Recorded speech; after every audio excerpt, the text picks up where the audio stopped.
প্রথম দেখাতে মনে হবে এটা কোনো বিদেশি স্থাপনা, কিন্তু ব্রহ্মপুত্রের বুকে গজে ওঠা এক টুকরো চরের মধ্যে গড়ে উঠেছে নান্দনিক একটি পার্ক। নাম তার প্রশান্তি গ্রিন ওয়াটারল্যান্ড পার্ক।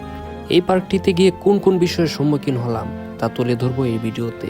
জানান দিব নতুন অভিজ্ঞতা। যান্ত্রিক জীবনের কোলাহল কাটিয়ে মানুষ বিকালের সময়টা এখানে আসে শান্তি খুঁজতে। সেটা হতে পারে যে কোনো বয়সের মানুষ। এইখানের সব সৃজনশীল নান্দনিক স্থাপনা সবাইকে মুগ্ধ করে, তাই তো মানুষ এই জায়গাটিতে বারবার ছুটে চলে আসে।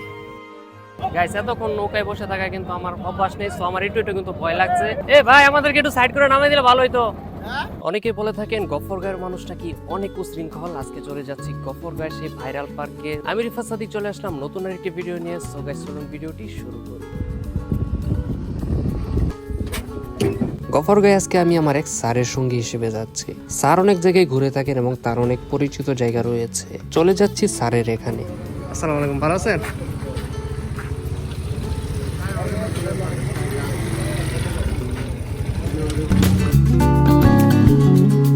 আমার হাতে সারি কোকা কোলাটি ধরিয়ে বললেন এটি খাও। তারপর আমরা চললাম গফরগাঁওয়ের উদ্দেশ্যে বাইক নিয়ে। এখন অবস্থান করছি গফরগাঁও পৌরসভার ভিতরে, আর উনি হচ্ছেন আমার স্যার। ওনার কাছে আমি হাই স্কুলে পড়েছি। আমার ছাত্র রিফাত সাদিক, তার ব্লগগুলো আপনারা দেখবেন, সুন্দর ব্লগ করে সে, এবং তার জন্য সবাই দোয়া করবেন যাতে সে উত্তরোত্তর সফলতা লাভ করতে পারে। এই এলাকাটিকে বলা হয় ব্রিজ মোড় এলাকা। এইখান থেকে মূলত আমরা এই রুটটি ধরে সোজা চলে যাব।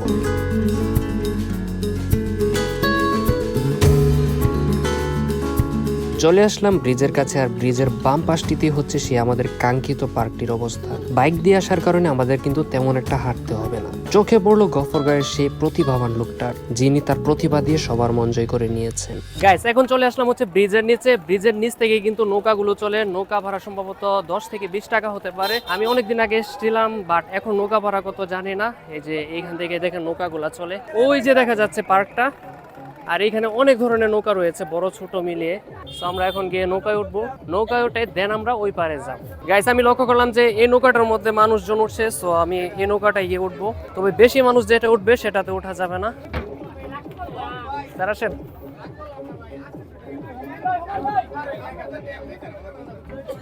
গাইস, এই নৌকাটাতে উঠতে চেয়েছিলাম, বাট ওনারা বলছে যে ওনাদের এটা গ্রুপের নৌকা, মানে ওনারা একটা গ্রুপ নিয়ে এই নৌকাটা এখন যাইতে পারবো।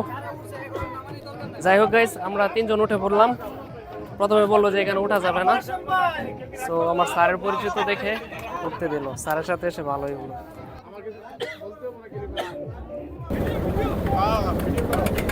গাইস, এখানে কিন্তু আমাদেরকে এখানটাতে নামিয়ে দেওয়ার কথা ছিল, বাট আমরা যেহেতু একটা গ্রুপের সাথে উঠেছি, আমাদেরকে একটু ঘুরিয়ে এনে তারপর ওই পাশটাতে নামাবে। বাট এখানে ভয়ের কিছু নেই, ওনারা একটা গ্রুপ নিয়ে উঠেছে।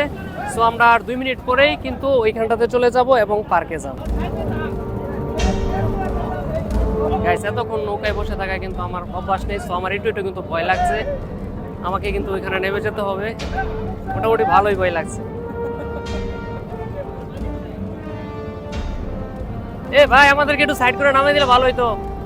আমরা পার্কে নেমে যাবো, একটু সাইড করে নামিয়ে দিলে ভালো হইতো।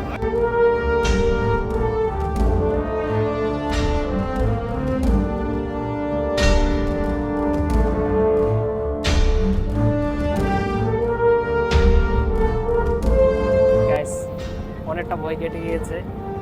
আমরা আছি পার্কের সামনে, অবশেষে নামলাম। বিশাল একটা ভয় কাজ করছে কিন্তু। তো যাই হোক, এখন এটাতে প্রবেশ করব। কি কি আছে আপনাদেরকে দেখানোর চেষ্টা করব। আমরা মূলত টিকিট ছাড়াই প্রবেশ করলাম, কারণ আমার স্যারের পরিচিত ছিল। নৌকা ভাড়াও আমাদের কাছ থেকে নেয়নি। আর এদিকে লক্ষ্য করলাম মানুষজন কিন্তু টিকিট সংগ্রহ করছে। এইখানের গেটটা কিন্তু সুন্দরভাবে সব অ্যাঙ্গেলে দেখা যায়, আর এইখানে প্রবেশ করতেই সুন্দর একটি দোলনাযুক্ত পুকুর দেখা যায়। আমি যখন আরো 3-4 মাস আগে আসছিলাম, বাট এতটা বড় ছিল না। এখন যতটা বড় করেছে, ভবিষ্যতে হয়তো আরো বড় করবে। আগে কিন্তু একবারে ছোট ছিল। এই যে এই সাইডটা যে দেখতে পাচ্ছেন আপনারা, এটা কিন্তু আরো বড় হচ্ছে। আর মজার ব্যাপার হচ্ছে, এখানে দেখেন বাচ্চাদের জন্য কিন্তু ট্রেনের ব্যবস্থা করা হয়েছে।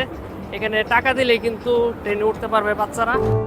এখন যতগুলো জিনিস দেখতে পাচ্ছেন সবগুলো কিন্তু নতুন করা হয়েছে। বাচ্চাদের জন্য রয়েছে ট্রেনে চড়ার ব্যবস্থা। তবে এই ঘরটা কিন্তু সর্বপ্রথমেই করা হয়েছিল। দোতলায় টিনের ঘরটিকে সাজানো হয়েছে শৈল্পিকভাবে। মানুষজন এখানে এসে আনন্দে মেতে ওঠে, কেউ বা প্রতিযোগিতায় নামে। খাবার দাবার থেকে শুরু করে সবকিছুই কিন্তু পাওয়া যায় এই পার্কটিতে। তবে অল্প টাকার ভিতরে স্থাপনাগুলো ফুটিয়ে তোলার ক্ষেত্রে এই পার্কটিকে স্থান দিতে হবে সবার আগে।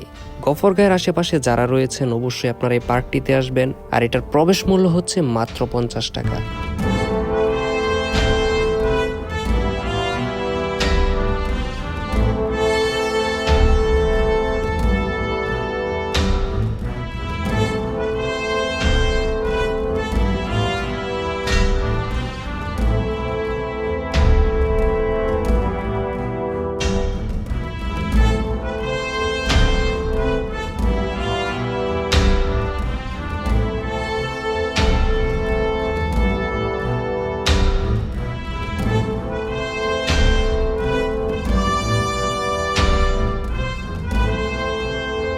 গাইস, আজকের আমার ভিডিওটা করার ক্ষেত্রে সবচেয়ে বেশি সহযোগিতা করেছে এই যে মোহাম্মদ ভাই, এবং স্যার এখানে বসে আছেন, স্যার কাউন্টারে বসে আছেন। মূলত আমরা কিন্তু রোদের মধ্যে বসে আপনাদের জন্য শুট করেছি। সো গাইস, ভিডিওটির একবারে শেষ পর্যায়ে চলে এসেছি। ভিডিওটি যদি ভালো লেগে থাকে তাহলে অবশ্যই লাইক, কমেন্ট এবং শেয়ার করে পাশে থাকবেন। সবাই ভালো থাকবেন, সুস্থ থাকবেন।